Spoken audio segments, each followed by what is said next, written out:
that game. Oh my gosh, that was a great women's basketball game. You know what? I hate to have that game end. That should have went into overtime, and we should be still playing for like maybe 3 overtimes. That team is special. You have a special team here at Columbia. We have a team that's going to be special, and we certainly had our best game today. And quite honestly, the best team won. They won, and all the best to them. I hope they win the whole thing. I think the system that coach has created here has been tremendous, and I think that her kids have bought into it. She got some really special players. They played as a synchronized unit, just like us, and I just love the leadership we've gotten from Stretch. Coming from Alabama A&M, it was almost a laughable moment, right? Until no one could out-rebound her, and nobody could stop her. And we brought some mid-majors here to Syracuse University. Not one kid that stayed with us was a major. But we didn't look at majors, we didn't look at minors, we look at players in heart and character. And I tell you what, she exemplified all that. And so I'm excited about our future. I'm excited about the future of women's basketball. I certainly have some concerns about some other things that I'm going to probably share later on. We'll take questions. Just raise your hand. Yep, Jesse. Georgia, just reflect on your season. It started with you coming back from injury, getting a few minutes every game, and it ends with you leading everyone on the court and scoring and having a big second half. Can you just take a moment to reflect on that? I'm just proud of everything that we as a team, as the coaching staff, as the Syracuse community have done this season. Like Coach Jack said, we have people that came from everywhere and anywhere, but we found a way to all come together and grow together, and I'm just really proud of everyone for that. And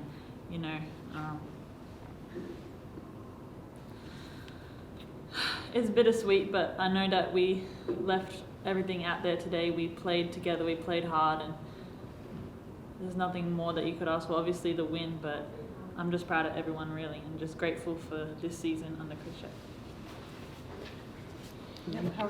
Georgia, Howard Mandel, the next. When you made this jump from Buffalo, you put up 28, 29, 30 pretty routinely at Buffalo. Did you think of yourself as someone who would be able to have that offensive game translate as fully as it has, especially tonight? I just take every game as it comes and try and play whatever the way that coach and our team needs me to play, and if that's what happens because of it, that's what happens. So I wouldn't really say that. I know I can do it, but I wouldn't say that that's my mindset going into the game. I'm just there to do whatever I can do for us to get the win. Thank you. Jesse. Dariana, we've seen you this season get animated on the court, score inside, get double-doubles, all those things that happened today, but your atmosphere felt a little different, especially during that second half. What was going through your mind? I was just thinking this could be my last game, so I gotta do what I gotta do to help us win. It wasn't in the second half. I wasn't really scoring the ball, but Georgia was scoring a lot for us in the second half, so I knew just crashing the boards and being there and help defense and stuff like that's what we needed to have at that time. Dariana, just this team, and you, of course, among them, fly all over the court. You are playing your guts out all the time. What is it about it? What is it about Coach that brings that out in all of you? Just knowing that she has our best interest in heart. We got the ability to do it, so why not do it?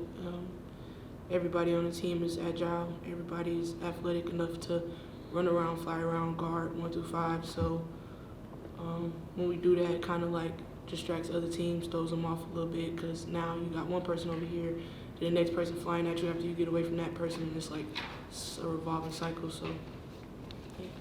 Thank you. Any more questions? This question goes for either player. Can you talk about what it was like kind of just maintaining that up-tempo game, that high pace of play for all 40 minutes of the game? We've talked about all season putting 40 minutes together, and I think we all collectively said at the end of the game that we did that today, and it was fast-paced. It was fly around, but it's win or go home. So you leave it all on the court, and that's what we did. Yep. Sunil Sundaraj from the Everyday Fan Sports. Coach, I wanted to ask you, get down 69-57, 11-2 run to get back into the game. Can you just talk about that stretch, just the resiliency of this team, to battle back from that from that deficit? This is microcosm of life, you know. And I thought it was our time to really make a run. And, you know, sometimes you give it your best effort and you fall short. But we just thought about, you know, going after it. One bucket, one stop, one bucket, one stop, one bucket, one stop. And I thought we were right there. That last charge, it was a real interesting call. And I think that kind of stopped the momentum right there. And so I got to watch film and see what happened there. But, you know, there's no mistakes in this game. Whatever's supposed to be is already done, and it's what's supposed to have been. And it's unfortunate that, you know, it has to end. It feels this way all the time. I spoke to Joanne P. McCauley one time. She took her team to the final two, and she lost to Baylor by 6. And I just said, how did that feel to get there? She said, it feels the exact same as if you lose the game in regular season or in the NCAA first round. It never gets, like, easier to lose. And this is no difference, you know. It's the last time this group will be together. And it's emotional, and it's hard, and it's what's supposed to be at this time. And we have to accept that, and we do. Dariana, can you just talk about your teammates and what this season with them has meant to you? I think it meant a lot to me because I've never had like a group of teammates that was all had the same agenda.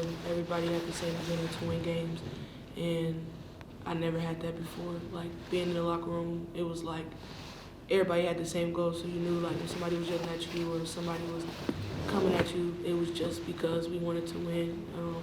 And we wanted to come out on top. I also give credit to everybody for being resilient enough to keep coming back and keep coming back and keep coming back, even when stuff wasn't going good with certain people. If we wasn't having the best moments together, like we'll still come back the next day like nothing happened, and you know what I'm saying, try to get through it together. So it was pretty good for me. Just time for one or two more questions, if there are any. For coach or for players? Yeah. For, Okay. Coach, just, you know, I know it's a little soon, you know, after a game, but just to reflect on, you know, what you've been able to do here in year one and to win 20-plus games and to make a run in the WNIT, you know, just the sheer difficulty of putting that together here right away. You know, take me through, you know, how you feel about that and what you think it tells you about sort of where the program is headed. All glory goes to God, because without him this would not be possible. And it's a song I listen to a lot. It's Tasha Cobbs. It's never give up. And he crowns you sometimes before he cleans you. And we saw the crown. We saw the vision of what it could be. And once he showed us the vision, we continued to work through the process. And the process wasn't easy. But when you saw the crown early enough, when you saw them go out there and practice and run and leave it out there, that was a crown. And I needed to see that very early, that if they can play with me and for me.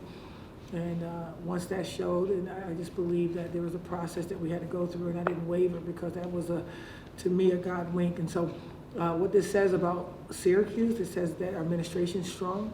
It says our chancellor's strong. We stand for something bigger than ourselves. We take chances on people that deserve it, and we don't leave anybody out to dry. We come together. You know, when my sport administrator couldn't come because she was sick, and I told Mr. Herman to come. I said, we got this. He jumped on the next flight.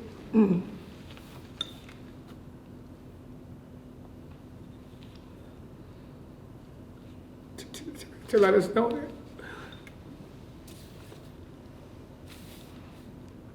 that we matter. That says something about Syracuse. That's what Syracuse do. We're not here to build championships. We're here to create a dynasty. And it takes people to give more of themselves. And I'm so humbled by him and Miss Mary. I asked Rep to join us on this journey.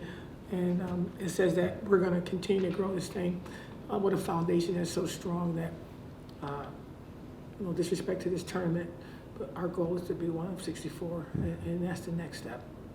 Thank you guys for all you Thank you, guys. Thank you, Coach. So Herm, why are you trying to make somebody cry? That's-